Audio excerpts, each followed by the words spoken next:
Assalamualaikum warahmatullahi wabarakatuh.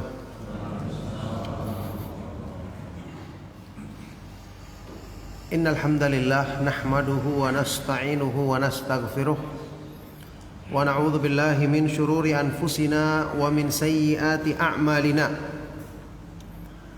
May yahdihillahu fala mudilla lahu wa may yudlil fala hadiyalah.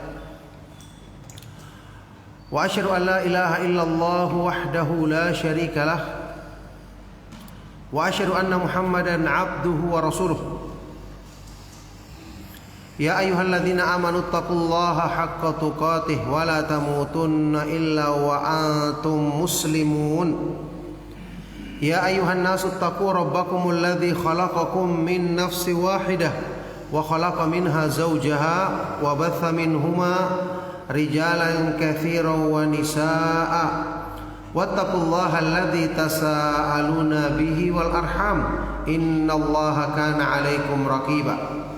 Ya ayyuhalladzina amanu taqullaha wa qulu qawlan sadida yuslih lakum a'malakum wa yaghfir lakum dhunubakum wa may yuti'illaha wa rasulahu faqad faza fawzan 'azima.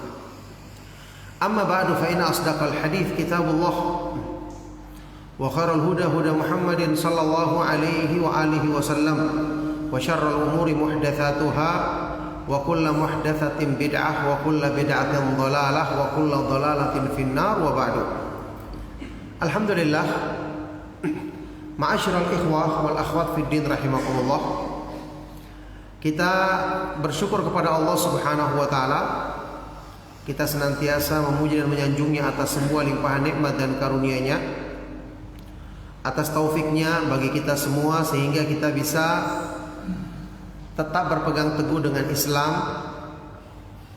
tetap merasa mulia dengan iman, tetap bisa mengusahakan untuk mengadakan majelis ilmu di tengah suasana COVID-19 yang saat ini menimpa kita dan juga kondisinya belum reda.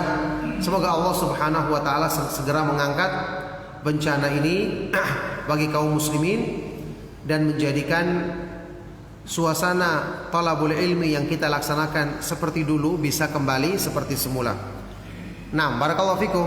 Alhamdulillah, di kesempatan pagi hari ini kita mulai kembali membuka kajian kitab yang sangat bermanfaat, kitab yang kita bahas secara rutin sebelum masa pandemi COVID-19 ini, kitab Al-Aqidatul Wasithiyah, buah karya dari Syekhul Islam Ibnu Taimiyah rahimahullah taala.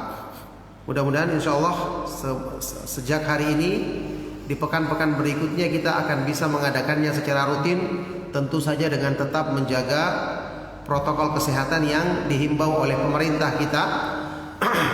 Ya, yang ini merupakan hal yang mestinya kita berusaha mentaati pemerintah kita dalam masalah ini. Baik, barakallahu fikum, ikhwan dan akhwat fiddin rahimakumullah. Sebelum itu saya ingin ingatkan ya bahwa istiqomah di atas agama Allah Subhanahu wa taala adalah termasuk istiqomah di atas jalan ilmu. Istiqomah di atas jalan ilmu. Karena ilmu adalah sabilun najah, jalan keselamatan. Kalau kita ingin selamat, maka kita harus berpegang teguh dengan ilmu ini sampai di akhir hayat kita. Sampai di akhir hayat kita. Para ulama ketika ditanya, Imam Ahmad bin Hanbal rahimahullah taala ketika beliau ditanya setelah dia berusia lanjut masih tetap menghadiri dengan semangat majelis ilmu sunnah, masih menghadiri halaqah-halaqah yang disampaikan di dalamnya hadis-hadis Rasulullah sallallahu alaihi wasallam. Ketika beliau ditanya, "Ila mata hadza ya Aba Abdillah?" Sampai kapan kamu lakukan ini wahai Abu Abdillah? Imam Ahmad bin Hanbal rahimahullah taala, maka beliau mengatakan, "Ilal mamat." Sampai saya meninggal dunia. Sampai saya meninggal dunia. Karena menuntut ilmu adalah termasuk sebaik-baik amal, maka kalau terus kita lakukan sampai di akhir hayat kita, maka ini insya Allah termasuk ciri-ciri husnul khotimah, mati di atas kebaikan. Oleh karena itu, setiap orang yang beriman, apalagi dia telah faham Islam yang benar, faham jalan sunnah Rasulullah SAW, mesti dia memikirkan bagaimana supaya majelis ilmu tidak lepas dari kehidupannya sesaat pun. Kan sudah pernah kita bahas ucapan Imam Ahmad bin Hanbal rahimahullah ta'ala yang kita ulangi berkali-kali. An-nasu yahtajuna ilal ilmi aktsaru min hajatihim ila ta'ami wa syarab. Lianna ta'ama wa syaraba yuhtaju ilaihi fil yawmi marratan aw marratain. Wal ilmu yuhtaju ilaihi bi'adadil anfas. Kebutuhan manusia terhadap ilmu agama, kata beliau, lebih daripada kebutuhan terhadap makan dan minum. Karena makan dan minum dibutuhkan dalam sehari, kata beliau, sekali atau 2 kali, ya minimal. Sedangkan ilmu dibutuhkan sesuai dengan jumlah tarikan nafas manusia. Apakah kita bisa berhenti bernafas? Apakah ada kehidupannya orang yang dalam waktu tertentu dia tidak merasakan udara segar untuk bernafas? Dia akan binasa. Kalau makanan saja, ya, kita butuhkan sebagai kebutuhan yang pokok, tidak bisa lepas darinya, maka ilmu agama lebih besar lagi kebutuhan kita terhadapnya. Ini kita ingatkan sehubungan dengan kondisi kita saat ini, ya, yang karena keterbatasan atau bencana yang sedang menimpa kita, majelis-majelis ilmu tentu kurang, meskipun masih ada alhamdulillah. Tapi harusnya bukan berarti majelis ilmu libur, kita pun libur menuntut ilmu. Ini kesalahan total, kesalahan fatal. Bukan berarti ketika dilarang kajian atau dibatasi pengajian karena memang kondisi yang mengharuskan demikian, lantas kita pun libur mendengarkan nasihat, libur membaca Al-Quran dan merenungkan isinya. Padahal kita ketahui saat ini fasilitas yang Allah Subhanahu wa ta'ala mudahkan bagi kita di akhir zaman, alhamdulillah, memudahkan kita untuk mendengarkan kajian lewat handphone atau lewat laptop misalnya, atau lewat radio atau media-media yang lain. Ini kita manfaatkan dengan sebaik-baiknya supaya kita tidak lepas dari kebutuhan kita yang paling utama, yang melebihi kebutuhan kita terhadap makan dan minum. Nah, kita sekarang kalau jauh dari ilmu, bagaimana kita akan menjaga iman kita?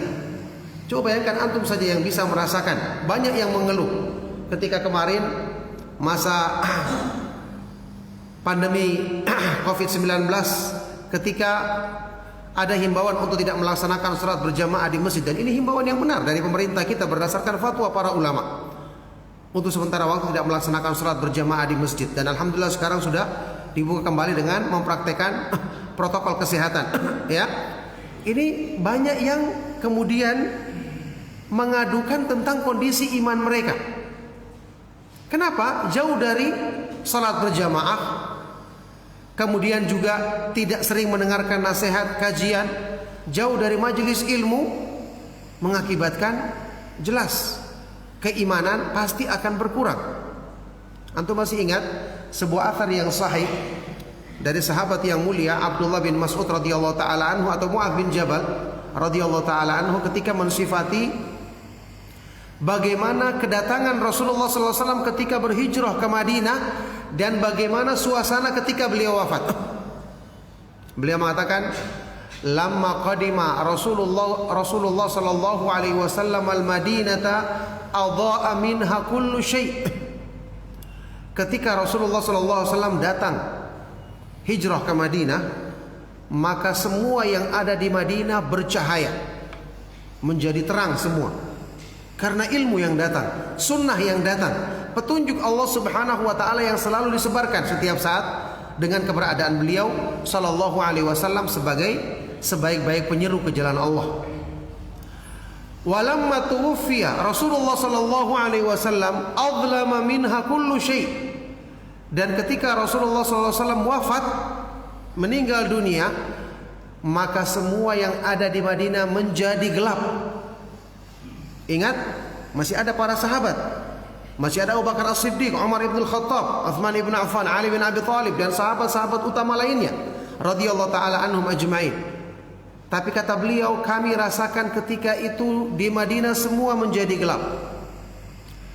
Fama nafadnal aidi an turabi qabri Rasulillah SAW hatta angkarna kulubana. Maka belum lagi kami membersihkan menyeka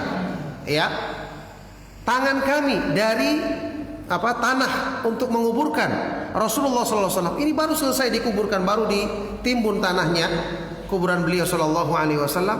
Kata beliau, kata sahabat ini radhiyallahu taala anhu, hatta angkarna kulubana.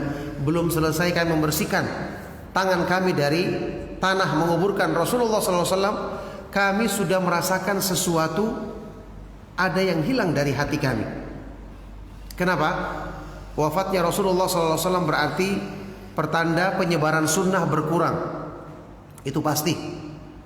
Kebaikan-kebaikan wahyu terputus dari sisi Allah Subhanahu wa taala, turunnya wahyu.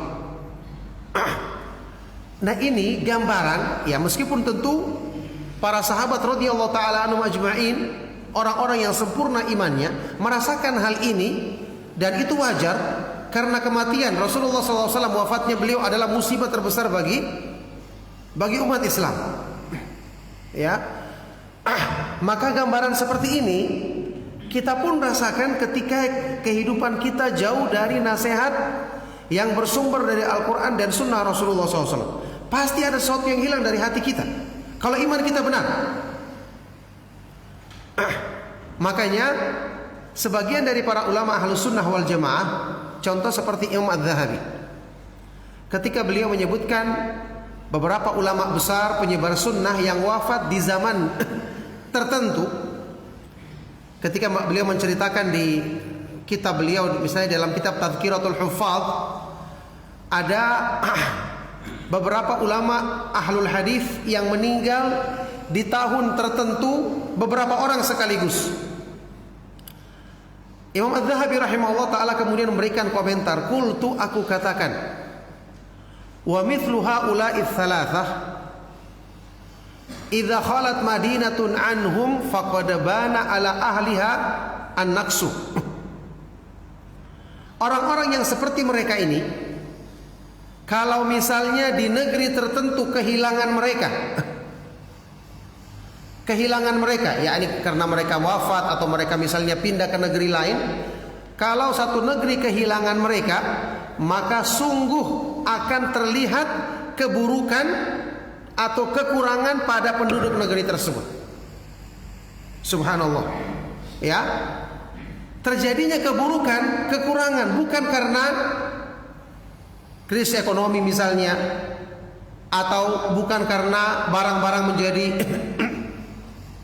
mahal, bahkan bukan karena bencana, yakni bencana seperti gempa atau seperti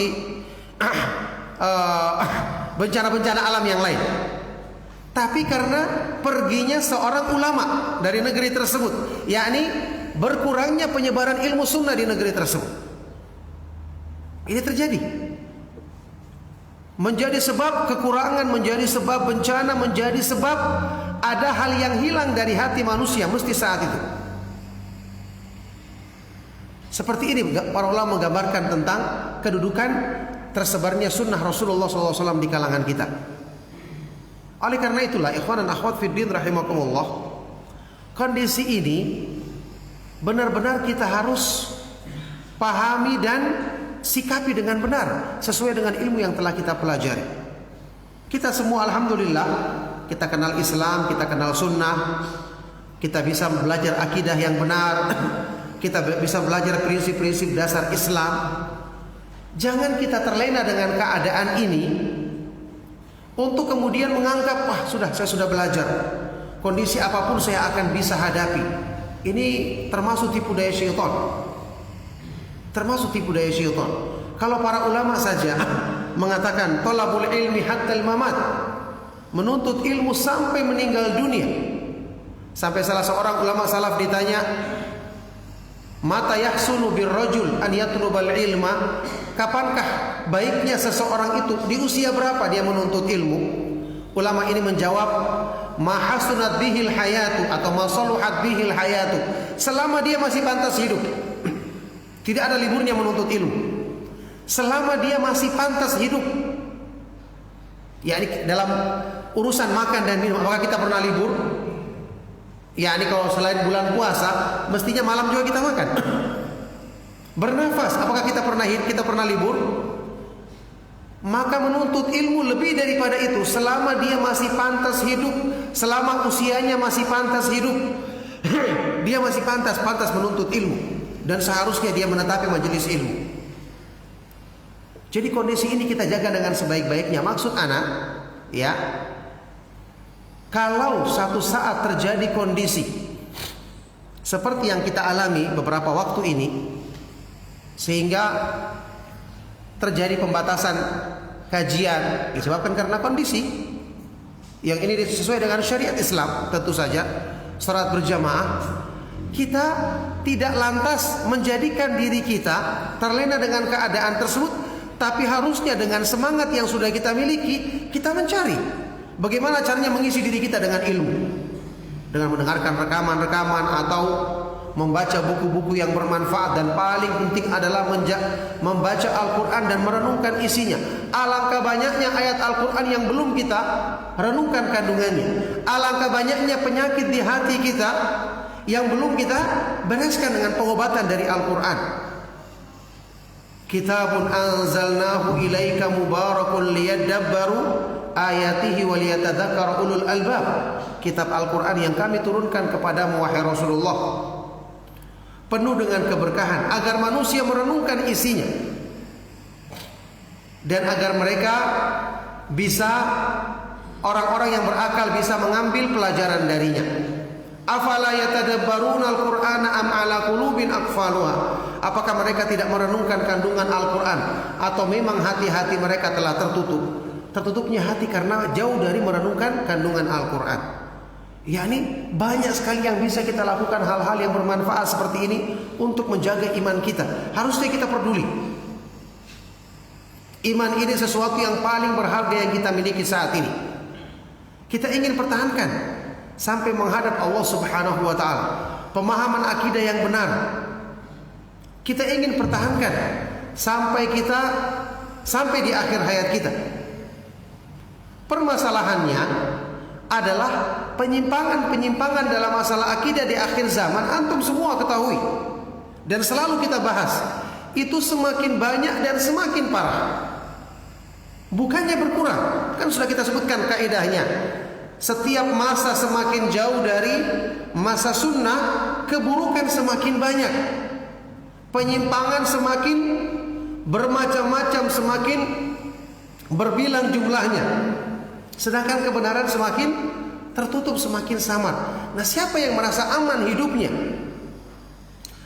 merasa tenang akan dirinya, hidup di akhir zaman yang seperti ini keadaannya, kalau dia tidak selalu berpegang teguh dengan petunjuk Allah Subhanahu wa taala? Waktu kita mengkaji kitab Kasyfus Syubhat di Masjid As-Sunnah, lanjutan dari pembahasan kitab Tauhid, ya, banyak kita membahas perkara-perkara yang berhubungan dengan kesyirikan, padahal ini dasar Islam yang paling penting. Bahkan diingatkan oleh penulis Syekh Muhammad bin Abdul Wahhab At-Tamimi rahimahullah taala, perbuatan-perbuatan syirik padahal ini yang paling jelas diterangkan di dalam Al-Quran, yang paling banyak dalilnya, yang paling banyak perhatian Al-Quran dalam membantah penyimpangan dalam masalah ini. Tapi banyak orang-orang yang menyimpang tanpa memahaminya. Perbuatan syirik yang dilakukan oleh orang zaman sekarang sama dengan perbuatan syirik di zaman jahiliyah. Bahkan setelah dibandingkan keburukannya, justru perbuatan syirik di zaman sekarang lebih parah dibandingkan orang-orang yang dulu. Bayangkan, karena masa kita semakin jauh dari masa kebaikan, sehingga penyimpangan dalam masalah akidah semakin banyak, semakin samar, dan semakin mudah menjerumuskan, kecuali tentu saja orang-orang yang dijaga oleh Allah Subhanahu wa taala. Ini harusnya menjadikan kita khawatir yang hidup di akhir zaman. Jadi jangan kita menganggap, kita tenang saja, saya sudah ngaji, saya tidak akan terpengaruh. Ya ikhwan dan akhwat fiddin rahimakumullah, kondisi-kondisi yang terjadi di akhir zaman, ketentuan takdir Allah, sesuatu yang misalnya mengharuskan kita jauh dari majelis ilmu bisa terjadi. Ada orang yang sudah Masya Allah menikmati hidupnya dengan baik. Dia bisa ngaji, dapat pekerjaan yang baik di negerinya. Dia berkeluarga, dapatkan keluarga juga yang mudah diarahkan misalnya kepada sunnah. Tiba-tiba Allah Subhanahu wa ta'ala memberikan ujian. Dia harus pindah tugas atau pindah tempat bekerja. Sampai di lingkungan yang baru dia tidak mendapatkan pengajian. Awal-awalnya dia tenang-tenang saja. Dan dia pun mungkin menganggap dia akan bisa mengatasinya dengan mendengarkan rekaman atau lewat online atau yang lainnya. Ternyata lama-kelamaan dia sibuk, lupa untuk melakukan hal tersebut. Apalagi motivasi dalam dirinya kurang, teman-teman yang bersama dia, karena kita juga tahu bagaimana pengaruh daripada teman kita. Jarang yang motivasi dia dalam kebaikan, akhirnya lama-kelamaan dia berubah. Akhirnya lama-kelamaan dia semakin jauh. Dan ini bukan satu atau dua orang yang mengalaminya, banyak yang mengalaminya. Karena ujian dan fitnah. Contoh yang paling gampang kemarin, peristiwa atau keadaan yang menimpa kita di masa COVID-19 ini. Tidak menyangka kita masih melaksanakan kajian, masih bisa melaksanakan sholat berjamaah. Masya Allah kita bisa menghidupkan sunnah. Tiba-tiba Allah Subhanahu wa ta'ala memberikan ujian kepada kita. Berapa banyak orang yang futur dalam masa-masa ini? Berapa banyak orang yang kemudian meninggalkan majelis ilmu secara keseluruhan karena ujian dari Allah Subhanahu wa ta'ala. Makanya kita perlu kesungguhan dan kejujuran di hadapan Allah, supaya Allah Subhanahu wa ta'ala menjadikan sebab kejujuran dan kesungguhan kita ini untuk menolong kita di masa-masa adanya ujian. Ingat sabda Rasulullah sallallahu alaihi wasallam dalam hadis yang sahih, ta'arraf ila Allah fir raha'i ya'rifka fi syiddah. Kenalilah Allah, dekatkanlah dirimu kepada Allah Subhanahu wa ta'ala di waktu-waktu kamu lapang, supaya Allah Subhanahu wa ta'ala mengingatmu dan memberikan pertolongan kepadamu di saat-saat kamu sempit, di saat-saat kamu susah. Jadi sudah ada kebaikan-kebaikan yang lalu yang kita usahakan. Sudah ada kejujuran dalam iman.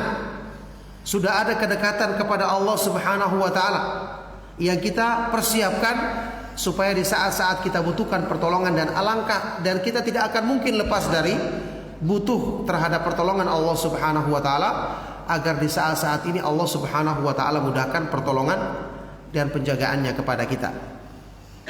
Maka tidak sepantasnya orang yang telah diberikan kemuliaan mengenal Islam, mengenal sunnah, dia bisa melaksanakan sholat berjamaah, apalagi dia mengetahui kelemahan dirinya, apalagi kalau dia bandingkan dengan orang-orang yang tidak mendapatkan hidayah yang banyak kita saksikan di sekitar kita. Tidak pantas kemudian hidayah ini kita remehkan. Tidak pantas kalau kita tidak merasa kehilangan, ya, ketika lama tidak mengikuti pengajian. Menuntut ilmu bukanlah sesuatu yang berat, kan dia raudhatun min riyadil jannah, taman-taman surga. Ya, ilmu agama adalah melebihi kebutuhan terhadap makan dan minuman. Sudah kita kaji berkali-kali. Kenapa waktu kita makan dan minum kita merasa senang, apalagi makanan yang enak?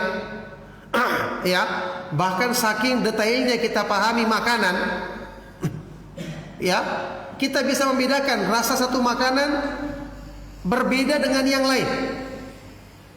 Berbeda dengan yang lain. Orang yang hobi terhadap makanan yang enak, ketika dia makan satu makanan, dia mengatakan, oh ini enak. Coba lagi di warung yang lain, oh ini kurang sambalnya, ini yang enak misalnya sayurnya. Coba lagi di tempat yang lain, oh ini kurang ininya, ini rasanya terlalu seperti ini. Masya Allah, bisa detail seperti itu dia membedakan. Ketika ada yang kurang garamnya atau kelebihan, dia bisa rasakan perbedaan tersebut. Tapi untuk kondisi iman, kebanyakan kita seperti tidak memperdulikan, tidak terasa apa-apa. Ketika lama dia tidak menghadiri pengajian, lama dia tidak membaca Al-Quran, ketika dia lama tidak berdoa kepada Allah Subhanahu wa ta'ala, ketika dia lalai dalam berzikir, dia tidak merasakan ada yang kurang dalam imannya. Wah, ini berbahaya. Ini pertanda, ya, hati yang sedang sakit. Alhamdulillah belum sampai mati. Antum tahu anggota badan itu sakit, ya, ketika perasaan atau indera perasa di tubuh kita masih berfungsi, Maka ketika ada sakit, kita akan merasakan tubuh kita sakit. Ada penyakit atau mungkin ada luka, rasanya sakit, iya kan? Terasa sakitnya. Tapi kalau indera perasa di tubuh kita sudah mati rasa, biar dilukai orang tidak terasa lagi. Seperti orang yang lumpuh, ini sudah penyakitnya parah. Makanya orang yang sudah mati tidak akan terasa lagi biarpun dipotong-potong badannya. Kata sebagian dari para ulama, Ibnu Qayyim rahimahullah taala menukil ucapan seorang penyair yang mengatakan, wa ma li jurhin bimayyitin ilamu. Maka tidak ada rasa sakit yang ditimbulkan oleh luka terhadap mayit, terhadap mayat, karena sudah mati rasa sama sekali. Nah, jangan sampai hati kita seperti itu, mati rasa, tidak berzikir, tidak ada pengaruhnya. Ya, tidak menuntut ilmu, tidak terasa apa-apa. Sama saja dengan menuntut ilmu. Bahkan waktu menuntut ilmu, dia merasa malas, dia merasa berat. Wah, ini penyakit hati yang sangat parah kalau sudah sampai seperti ini keadaannya. Kita bandingkan dengan diri kita waktu menikmati urusan-urusan dunia kita. Ya, kalau belanja kita kurang, kita mengeluh, wah belanja saya kurang kayaknya. Ya, ada sesuatu yang tidak enak dari makanan kita, kita mengeluh, wah kayaknya makanan ini kurang enak. Ada makanan yang enak yang hobi kita makan, kita tinggalkan dalam sebulan, wah rasanya ada yang kurang dalam diri kita. Masya Allah, hanya urusan makan saja, sampai sedetail itu kita rasakan. Sementara urusan yang berhubungan dengan iman, yang ingin kita jaga sampai di akhir hayat kita, kenapa kita kurang memperhatikan atau memperdulikan masalah ini? Oleh karena itulah ikhwan dan akhwat fiddin rahimakumullah, ya, masalah menuntut ilmu tidak terbatas cuma dengan menghadiri majelis ilmu.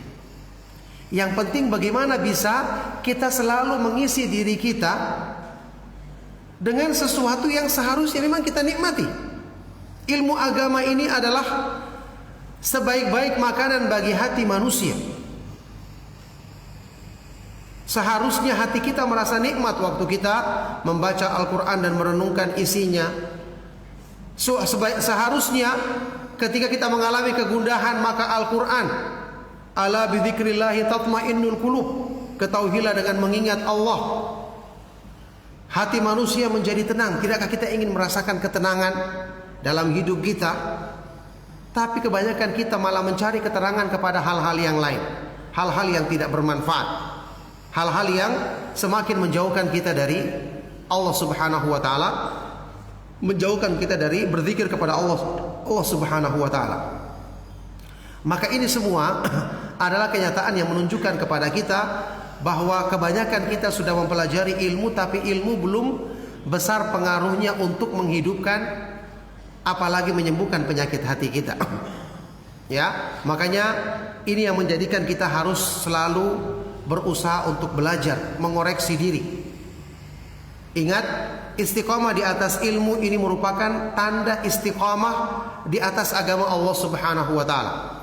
Karena kalau kita selalu berpegang teguh dengan petunjuk Allah Subhanahu wa taala, ini menjadi sebab Allah Subhanahu wa taala mudahkan bagi kita hidayah, tetap menempuh jalan yang lurus sampai di akhir hayat kita.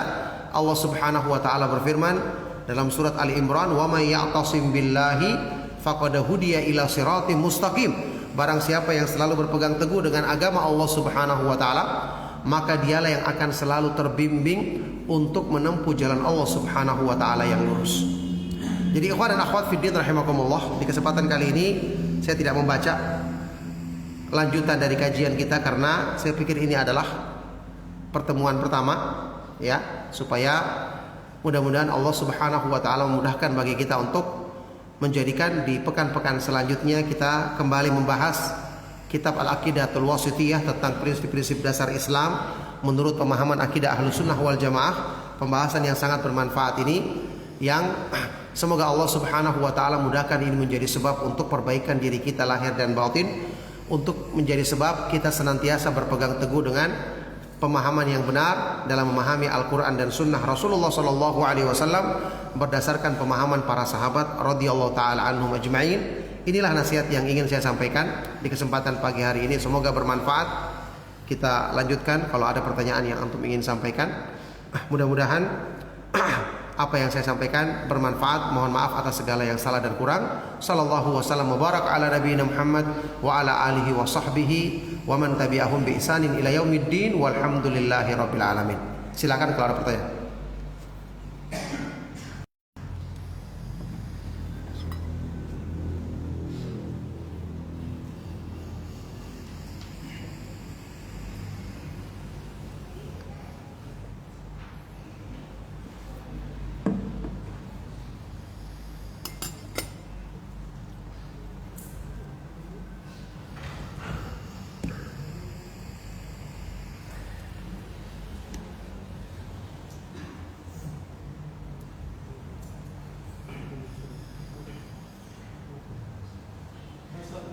Ya, silakan.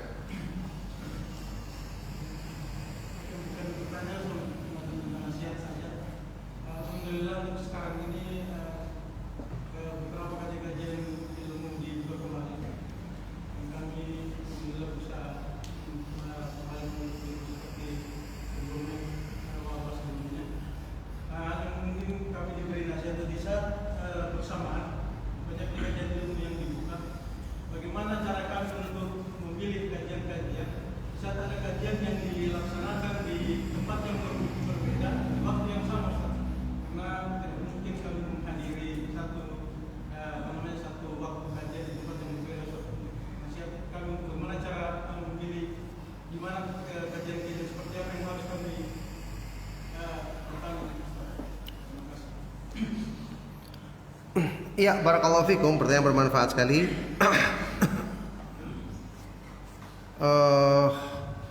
Tentang keadaan ketika di waktu tertentu ada lebih dari satu kajian yang mengharuskan kita memilih salah satunya karena tidak mungkin kita menghadiri semuanya. Meskipun alhamdulillah mungkin kita bisa tetap menghadiri yang satu dan yang lain kita dengarkan melalui rekaman kalau itu memang merupakan materi kajian yang kita butuhkan ya dalam urusan yang berhubungan dengan kebaikan agama kita tentu saja. Baik, pertama mestinya kita punya patokan dalam memilih kajian. Pertama ya, ucapan yang terkenal dari tabi'in yang mulia Muhammad ibnu Sirin rahimahullah ta'ala yang disebutkan dalam hadis sahih riwayat Imam Muslim dalam muqaddimah sahih Muslim. Beliau mengatakan inna hadzal ilma dinun fanduru amman ta'khuduna dinakum. Sesungguhnya ilmu agama itulah yang merupakan agamamu, maka lihatlah dari siapa kamu mengambil ilmu agamamu. Pertama, patokan dasarnya adalah kita nilai dulu kajian yang bertabrakan ini apakah yang menyampaikannya benar-benar orang yang punya ilmu agama dan pemahaman yang benar sesuai dengan pemahaman ahlu sunnah wal jamaah, pemahaman para sahabat radhiyallahu ta'ala anhum ajma'in. Ini patokan yang pertama. Kalau seandainya satunya tidak demikian, maka tidak perlu lagi kita ragu-ragu untuk memilih. Sampai sebagus apapun yang disampaikannya, apa gunanya kalau cuma sekedar kata-kata? Ya, apalagi di akhir zaman sudah sering kita ingatkan pernyataan yang dari Ibnu Mas'ud radhiyallahu taala anhu di akhir zaman ini, wa sayati zamanun katsirun fi khutaba'uhu wa qalilun ulama'uhu. Nanti akan muncul di akhir zaman yang ketika itu banyak orang yang pandai berceramah, pandai berkhutbah, tapi sedikit yang berilmu di antara mereka. Berarti yang mereka sampaikan itu apa? Hanya kata-kata, permainan kata-kata, hanya retorika, tapi tidak ada isi kandungan ilmiah padanya. Na'udzubillah min dzalik. Jelas ini kita jauhi. Kemudian setelah kita mengetahui beberapa kajian tersebut diisi oleh ustadz yang kita kenal atau direkomendasikan sebagai ustadz sunnah, kita pun perlu lihat ya. Pertama, ustadz yang berpemahaman sunnah tentu tidak semua memiliki ilmu yang cukup untuk disampaikan kepada semua kalangan orang. Ya, ini kalau mungkin untuk orang awam ada sebagian, ya ini kenyataan ya, ustadz yang dia pantas untuk orang awam karena pembahasannya mungkin ringan, pembahasannya yang bersifat umum, tidak sampai detail. Ya, ini ada yang demikian keadaannya. Ada juga yang mungkin orang yang menuntut ilmu sudah mendalam ilmunya, ketika dia ingin mendapatkan yang lebih, ketika dia ingin mendapatkan keterangan yang ilmiah, maka dia bisa memilih mana di antara ustadz ini yang saya perlu hadiri karena saya ingin dapatkan tambahan ilmu. Karena antum ketahui sekarang ada majelis ilmu yang diadakan hanya sekedar untuk mengisi waktu saja daripada tidak ada kajian sama sekali. Sampai-sampai sebagian kadang-kadang ada beberapa tempat misalnya mengundang kita, Ustadz diundang untuk isi kajian di luar. Kalau saya selalu tanyakan apa materinya yang ingin dibahas dibandingkan dengan materi dari Ustadz yang lalu yang pernah diundang. Sebagian dari panitia kajian dia tidak peduli, Ustadz apa saja yang disampaikan. Wah, ini tidak benar. Berarti antum mengaji ini untuk apa tujuannya? Hanya sekedar untuk mengisi saja. Kan harus ada peningkatan. Apa yang pernah dibahas, mungkin apa yang perlu didalami lagi, atau misalnya kajian kitab yang bisa kita selesaikan, atau paling tidak perkara-perkara yang penting. Jadi ada yang seperti ini harus dipertimbangkan. Ya, antum bisa menilai apakah saya menghadiri kajian ini benar-benar dapatkan tambahan ilmu atau cuma sekedar dengar-dengar saja tidak ada tambahan apa-apa. Ini bisa kita bedakan. Ya, orang-orang awam berbeda. Saya bahkan ingat dulu waktu saya pernah pondok, ya mondok pesantren sebelum belajar di Madinah, kita mondok. Tentu saja namanya anak pondok bisa baca kitab semua, bisa bahasa Arab, kemudian juga sebagian dari kami juga sudah ada yang mengisi pengajian sambil mondok begitu. Ketika ustadz yang termasuk ustadz terkenal, ustadz besar bahkan dianggap, ya, mengajar kita, yakni ketika dia punya pengajian, misalnya pengajian hari Sabtu malam Ahad, pengajian di luar daerah ya, di Jawa, pengajian dihadiri orang awam sampai masjidnya meluber penuh sekali. Orang-orang sangat suka dengan kajiannya karena penyampaiannya bagus, contoh-contohnya, apalagi retorikanya dan penampilannya sangat meyakinkan. Ketika dia mengajar kepada santri, beda tingkatannya santri. Santri tidak ingin banyak penjelasan, sekedar cerita atau sekedar keterangan-keterangan yang bukan bersumber dari nukilan ilmiah. Santri hanya berapa bulan belajar sudah pada mengeluh. Kita bukan ini yang kita butuhkan, kita ingin penambahan ilmu, kita ingin dapatkan keterangan yang ilmiah dari bahasan kitab ini, tidak seperti pembahasan yang ditujukan kepada orang awam. Akan berbeda. Akhirnya kita protes. Waktu itu protes kepada ustadz yang lain, kemudian ditengahi karena banyak yang mau keluar secara bersamaan saat itu. Ala kulli hal, ini semua contoh bahwa dalam menuntut ilmu kita akan ada peningkatan. Oleh karena itu antum akan bisa mudah membedakan, ya, gampang membedakan orang yang baru ngaji dengan orang yang sudah lama ngaji dari selera kajiannya. Oh, dia sukanya kajian yang seperti ini, kelihatan orang ini baru ngaji. Ini orang baru ngaji. Oh, dia sukanya jenis kajian yang seperti ini. Oh, ini orang yang sudah lama ngaji. Ya, ada sebagian orang saat ini kalau kita sampaikan pengajian, kita sebutkan dalil, kita sebutkan nukilan para ulama salaf, dia malah jenuh. Wah, ini bahasa Arab terus yang dibaca. Ya, padahal apa intinya ilmu kalau bukan itu? Ada yang ketika dibahas itu perkara-perkara yang dasar, banyak ketawa-ketawa dalam majelis, wah itu yang disukainya. Ala kulli hal, ini semua bisa menjadikan patokan bagi antum untuk menilai mana kajian yang saya butuhkan untuk menambah ilmu saya. Ini tentu dari segi kajian secara umum, belum lagi nanti masalah materinya, perkara yang paling saya butuhkan untuk agama saya, untuk perbaikan iman saya, hal-hal yang wajib dalam urusan agama kita. Ini menjadi pertimbangan kita dalam memilih dan menilai kajian mana yang harus kita utamakan atau prioritaskan. Nah, barakallahu fikum.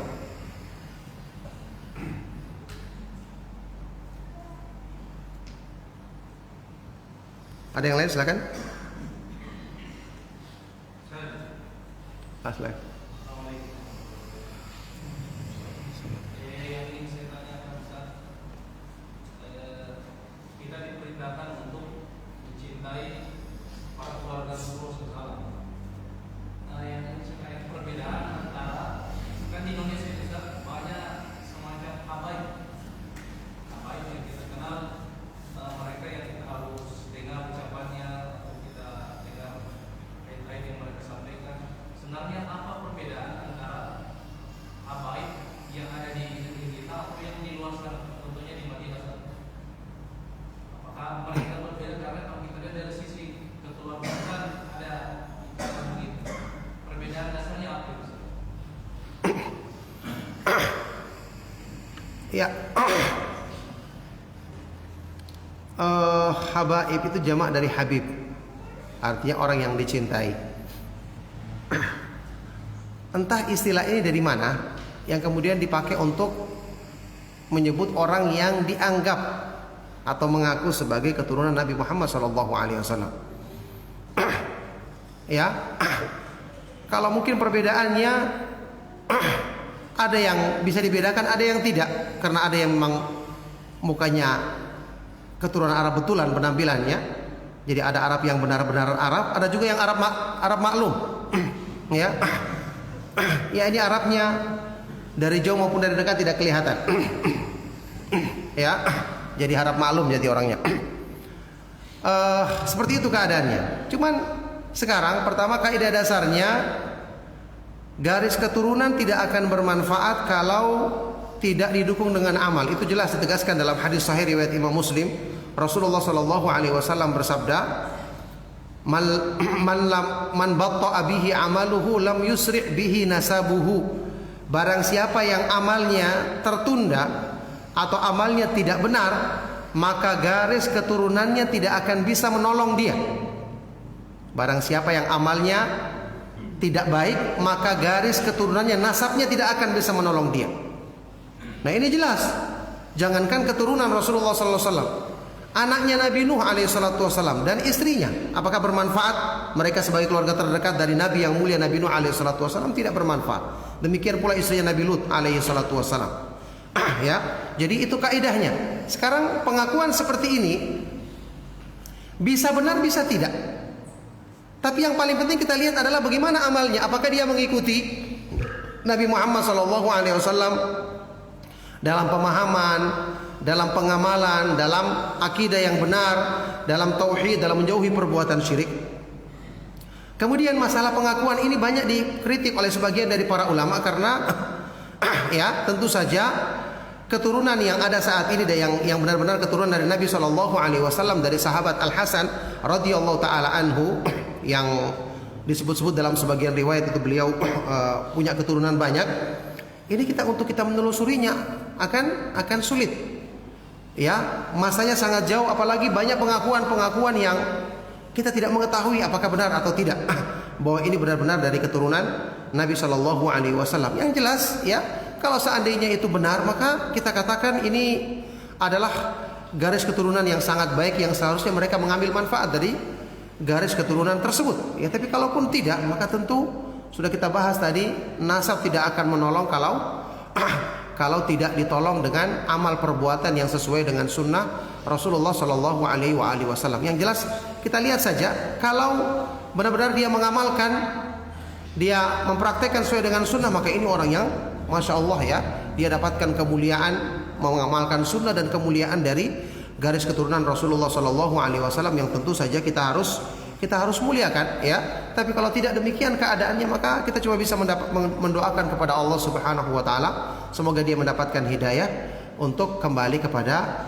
jalan sunnah Rasulullah Shallallahu Alaihi Wasallam. Nah, barakallahu fiikum.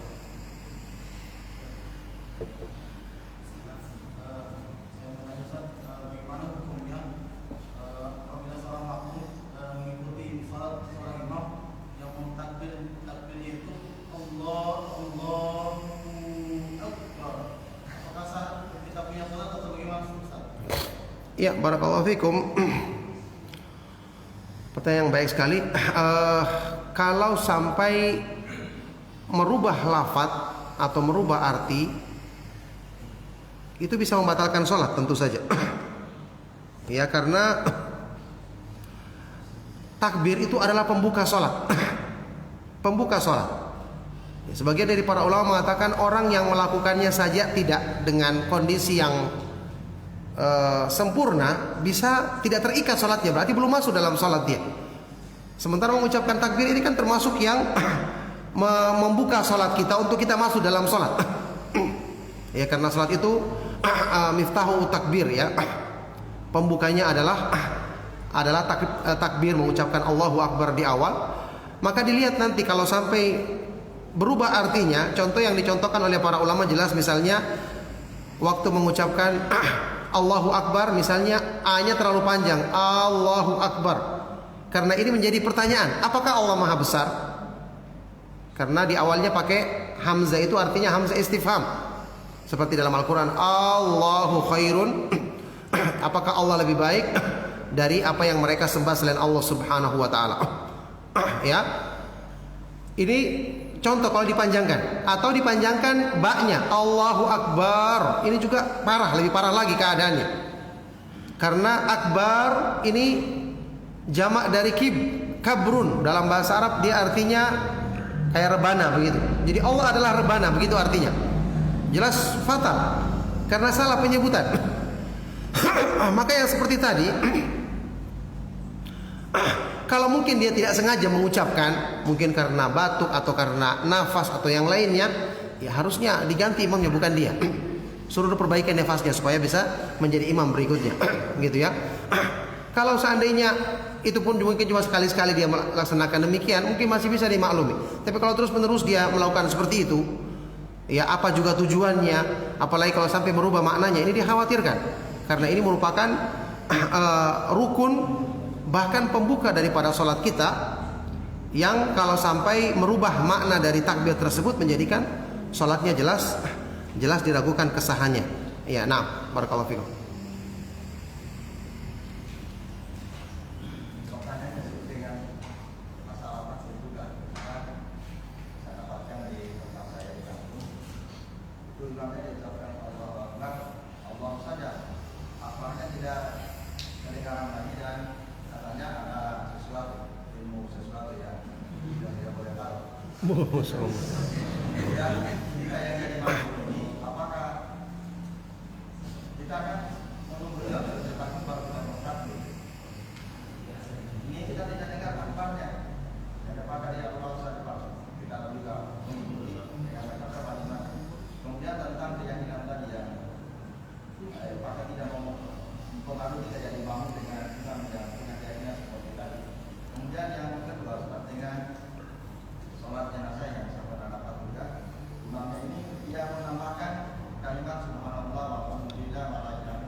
Ya, barakallahu fikum. Pertama, berhubungan dengan imam yang mengucapkan Allahu Akbar tapi akbarnya tidak kedengaran. Karena ada yang sesuatu yang tidak bisa kita ketahui. Ya, tadi maka kita katakan kalau begitu Bapak sholat sendirian saja biar kita tidak ketahui sekalian sholatnya. Jangan sholat jadi imam begitu. Maksudnya begini, sekarang kita tanya sama dia dulu. Kita pastikan apakah dia mengucapkan kalimat akbar apa tidak. Kalau tidak, batal sholatnya, bahaya sholatnya kita juga. Ya kalau tidak terikat sholatnya, bagaimana sholat kita akan sah? Yani apakah dia mengucapkan kalimat akbar itu dipelankan dengan keyakinannya harus pelan, atau dia tidak ucapkan sama sekali? Karena ingat, takbir itu Allahu Akbar tidak boleh diganti dengan lafaz lain yang semakna. Misalnya orang mengatakan Allahu A'zam, bahasa Arab artinya a'zam juga maha besar, sama. Cuma beda lafaz saja. Tapi tidak boleh juga. Allahu ajallu, maha agung, maha besar juga, tapi tidak boleh. Harus dengan Allahu Akbar. Karena ini yang disyariatkan dan dicontohkan oleh Rasulullah sallallahu alaihi wasallam, dan inilah makna kalimat takbir yang merupakan pembuka salat kita. Ya. Oleh karena itu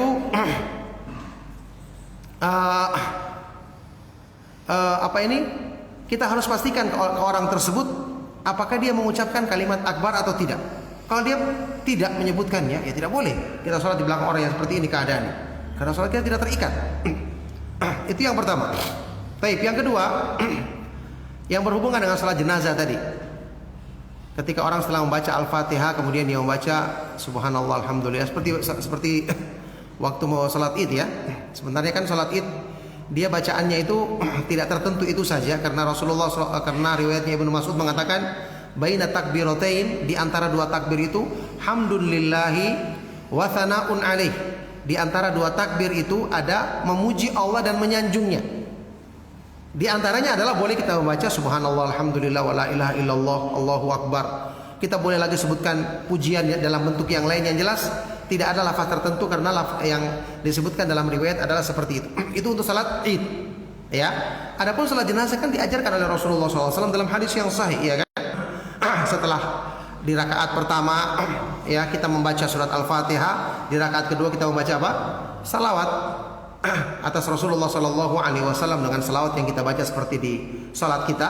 Yang ketiga kita mendoakan untuk si mayit. Yang keempat kita mendoakan untuk keluarga yang ditinggalkan, bahkan sampai bisa lebih dari 4 takbir disebutkan dalam sebagian riwayat, meskipun ini tidak sering dilakukan oleh Rasulullah SAW, sampai 7 takbir.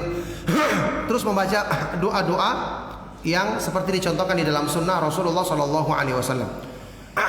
Nah, kalau dia membaca seperti tadi, berarti kalau dia adalah seorang imam, harusnya dia tidak bisa jadi imam. Orang seperti ini harus dinasihati. Kenapa dia jadi imam sementara dia tidak mengetahui sunnah Rasulullah SAW dalam pelaksanaan sholat ini, ya? Kemudian, apakah setelah dia membaca takbir atau zikir-zikir tadi dia membaca, misalnya di takbir yang kedua dia membaca salawat setelah itu atau tidak, saya nggak tahu juga, ya. Yang ketiga mungkin setelah dia membaca zikir tadi dia membaca doa untuk mayit, mungkin dia berkeyakinan harus ditambah semua ini, ya. Kalau cuma sekedar ditambah ini saja, insya Allah tidak sampai membatalkan sholatnya, tetap sholatnya sah. Yang permasalahannya kalau dia tidak membaca sama sekali. Kalau dia membaca Al-Fatihah di awal, insya Allah sholatnya sah, ya, tetap sah sholatnya. Tapi jelas ini adalah sholat yang kurang, karena kalau rakaat kedua dia tidak baca salawat, rakaat ketiga dia tidak membaca doa, berarti apa gunanya dia melaksanakan sholat jenazah yang harusnya isinya adalah mendoakan jenazah tersebut dan mendoakan kebaikan untuk keluarga yang ditinggalkannya. Nah, tapi yang ketiga, masalah seperti yang antum tanyakan tadi, itu ada disebutkan oleh Imam Asy-Syatibi di Muqaddimah kitab Al-I'tisam. Ya, kalau tidak salah ingat, itu sudah lama ya. Dia pernah menyebutkan bahwa terkadang kondisi contohnya misalnya di akhir zaman ini seharusnya kita berdakwah sesuai dengan ilmu, sesuai dengan sunnah kalau kita bandingkan dengan para ulama salaf dulu. Tapi kalau kondisinya saat ini tidak ada yang seperti itu, sementara kalau kita biarkan sebuah majelis atau tempat-tempat kita berkhutbah, berceramah diambil oleh orang awam, keburukan akan lebih banyak. Maka karena mengingat kondisi yang terpaksa seperti ini, kita berusaha untuk, meskipun kita yang berbicara, tapi kita menyampaikan sesuai dengan ilmu saja. Maka seperti tadi, kalau antum disuruh, sampaikan. Antum yang ambil majelis tersebut daripada orang lain yang akan memperparah keadaan, sampaikan sesuai dengan apa yang antum ketahui tentang dalil. Misalnya setelah orang meninggal dunia, apa yang harusnya dilakukan, apa hal-hal yang disyariatkan. Mungkin segera misalnya membagi warisan dulu, menyelesaikan utang piutang sebelumnya. Kemudian banyak mendoakan, mungkin masalah yang berhubungan dengan ziarah kubur. Antum sampaikan hal-hal yang mungkin bisa antum baca dari buku. Sampaikan apa adanya saja. Atau hal-hal yang bersifat umum untuk berpegang teguh dengan sunnah Rasulullah SAW, berpegang teguh dengan tauhid, menjauhi perbuatan syirik. Ini kita lakukan karena kondisi darurat. Daripada disebarkan keburukan, mendingan kita yang masih kurang ilmu tapi kita menyampaikan sesuai dengan apa yang kita bisa jadikan rujukan untuk benar-benar kita yakini apa yang kita sampaikan sesuai dengan ilmu yang benar, yang bersumber dari Al-Quran dan hadis Rasulullah SAW berdasarkan pemahaman para sahabat radhiyallahu ta'ala anhum ajma'in. Nah, barakallahu fikum. Insyaallah ini yang terakhir ya. Kita akhiri sampai di sini kajian kita. Sallallahu wasallam wa barak ala nabiyina Muhammad wa ala alihi wa sahbihi wa man tabi'ahum bi ihsanin ila yaumiddin. Walhamdulillahi rabbil alamin. Subhanakallahumma wa bihamdika asyhadu an la ilaha illa anta astaghfiruka wa atubu ilaik. Wassalamualaikum warahmatullahi wabarakatuh.